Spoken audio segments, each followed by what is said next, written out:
ሰላም እንዴት ቆያችሁ ተመልካቾቻችን? አሁን የደረሱኝ በርካታ መረጃዎች አሉ። እስከ መጨረሻው ተከታተሉን። ትምህርት ሚኒስቴር አዲስ ሕግ አውጥተዋል፣ እንመለከተዋለን። እንደዚሁም ደግሞ የአዘርባጃኑ ፕሬዚዳንት ወይም ጠቅላይ ሚኒስትር ወደ ሀገራቸው ተመልሰዋል፣ እንመለከተዋለን። እንደዚሁም ደግሞ በአዲስ አበባ ተርሚናሎች ጽዳት እየተደረገ ነው። ስለሱም ሰፋ ያለ ማብራሪያ የምንሰጣችሁ መረጃ ይኖረናል። በተጨማሪም ስለ ቴዲ አፍሮ ሚስትም የምንነግራችሁ ነገር ይኖረናል። እስከ መጨረሻው አብራችሁን ቆዩ። በርካታ ጉዳዮች አሉን ማለት ነው። ወደ መረጃዎቹ እንሂድ።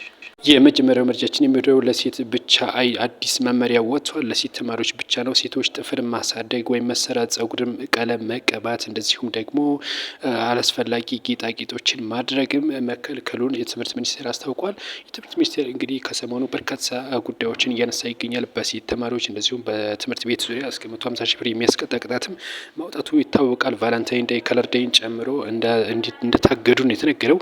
አሁን ደግሞ በሴቶች ዙሪያ እንግዲህ በጸጉርና በተለያዩ ጉዳዮች ላይም እንደዚሁ ማስጠንቀቂያ መልእክት አውጥቷል። ቅጣትም እንዳለው ይፋ አድርጓል። ቀጣይ መረጃችን የማሌዥያው ጠቅላይ ሚኒስትር ከ3 ቀን የስራ ጉብኝት በኋላ ወደ ሀገራቸው መመለሳቸውን የተነገረው። የማሌዥያው ጠቅላይ ሚኒስትር ዳቶ ስሪ አንዋር በኢትዮጵያ የነበራቸውን የ3 ቀን ቆይታ ከጨረሱ በኋላ ወደ ሀገራቸው መመለሳቸውን የተነገረው። በምክትል ጠቅላይ ሚኒስትር ተመስገን ጥሩነህ እንግዲህ ጉብኝታቸውን ካጠናቀቁ በኋላ የሽኝት መርሃ ግብር ተደርጎላቸዋል። ማሌዥያ ከኢትዮጵያ ጋር በጤና፣ በቱሪዝም፣ በአየር ንብረት ለውጥና እንደዚሁም በትራንስፖርት በአየር ትራንስፖርት በተለያየ ዙሪያ እንግዲህ ስምምነት ማድረጋቸው ነው መረጃዎቹ የወጣው። ከዚህ ጋር ተይዞ ማሌዥያ እጅግ አድጋለች የምትባል አገር ናት። እንዲሁም ለኢትዮጵያ ትልቅ አስተዋጽኦ ታደርጋለች ተብሎ ይጠበቃል። የማሌዥያው ጠቅላይ ሚኒስትርም እንግዲህ ለኢትዮጵያ ድጋፍ ለማድረግም መስማማታቸው ነው የተነገረው ነው የተባለው። ሌላኛው መረጃችን የሚሆነው በአዲስ አበባ ተርሚናሎች ጽዳት እየተጸዳ እንደሆነ ታውቋል። ህዳር ሲታጠን ወደ ህዳር ሲጸዳ መሸጋገሩን የታወቀው። እንደሚታወቀው ከአሁን ቀደም ህዳር ሲታጠን በሚል የተለያዩ ቆሻሻዎች ተሰብስበው ይቃጠሉ ነበር። አሁን ግን ህዳር ሲጸዳ ወደሚል መቀየሩን የተቀላው የተነገረው። አሁን ያ ህዳር ሲታጠን ቀርቶ ህዳር ሲጸዳ ሆኗል። የስራው የትራፊክ ማኔጅመንት በከተማ የተለያዩ ቦታ የአውቶቡስ ተርሚናሎችን በጽዳት መርሃ ግብር መዋሉ ነው የተነገረው። ነገር ግን ይህንን የማቃጠሉን ፕሮግራም መንግስት እንዳይቃጠል ብሎ በመከልከሉ ምክንያት ህዳር ሲታጠን የሚለው ህዳር ወደ ሲጸዳ በሚል ተስተካክሎ ህዳር ሲጸዳ በሚል ዛሬ የአዲስ አበባ በርካታ ቦታዎች ላይ በጽዳት መርሃ ግብር ተከብሮ እንደዋለ ነው መረጃዎቹ የደረሱን ማለት ነው።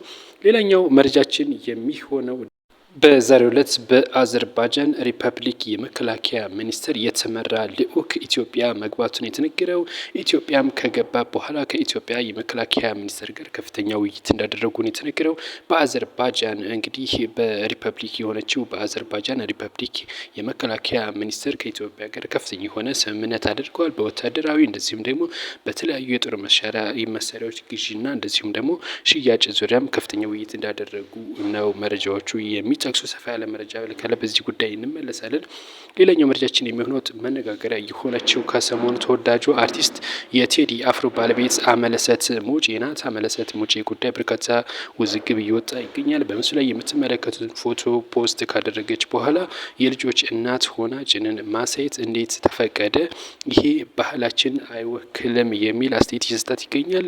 እንግዲህ ይሄ በዘመናዊነት ለኢትዮጵያ ሴቶች አይጠቅምም። እናቶች አስተያየቷቸውን እየሰጡበት ይገኛሉ። የተለያዩ ታዋቂ ሰዎች አስተያየት እየሰጡ ይገኛሉ። እስኪ እናንተ አስተያየት ስጡበት በአመለሰት ሙጬ አለባበስ።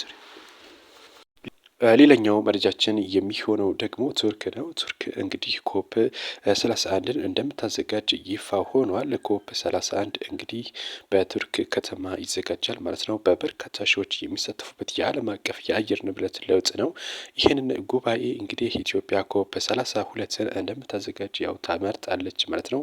በብራዚል በነበረው ፕሮግራም ማለት ነው። የተባበሩት መንግስታት ድርጅት የአየር ንብረት ለውጥ ነው እንግዲህ ኮፕ እጅግ በርካታ ተጽዕኖ ፈጣሪ ባለስልጣናት የሚገኙበት የአየር ንብረት ለውጥ ላይ ነው። ወደ ከ60 እስከ 70 ሺህ ተሳታፊዎች ይገኙበታል ተብሎ ነው የሚጠቀሰው እና ይህን ፕሮግራም ቱርክ እንደምታዘጋጅ ተመርጣለች ማለት ነው።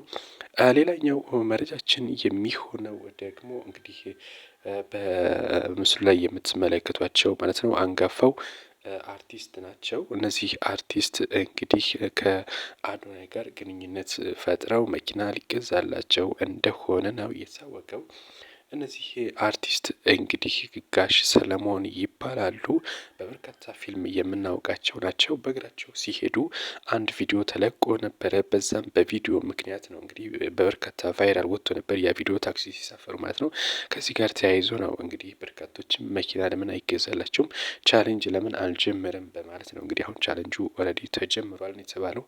ሁላችሁም እንግዲህ ይህንን ቻሌንጅ ቢተባበርላቸውና መኪና ቢገዛላቸው በዚህ እድሜያቸው ለኢትዮጵያ ብዙ ነገር አበርክተዋል። በዚህ እድሜያቸው በታክሲ እየተሳፈሩ መሄድ ለእነሱ ትልቅ ብዙ ነገር ሰርተው ነገር ግን እስካሁን መኪና አለማ እና ብዙዎችም በዚህ ዙሪያ እየተነጋገሩበት ይገኛሉ። ሼር አድርጉላቸው ለሁላችሁም ይሄ ሀሳብ እንዲሳካ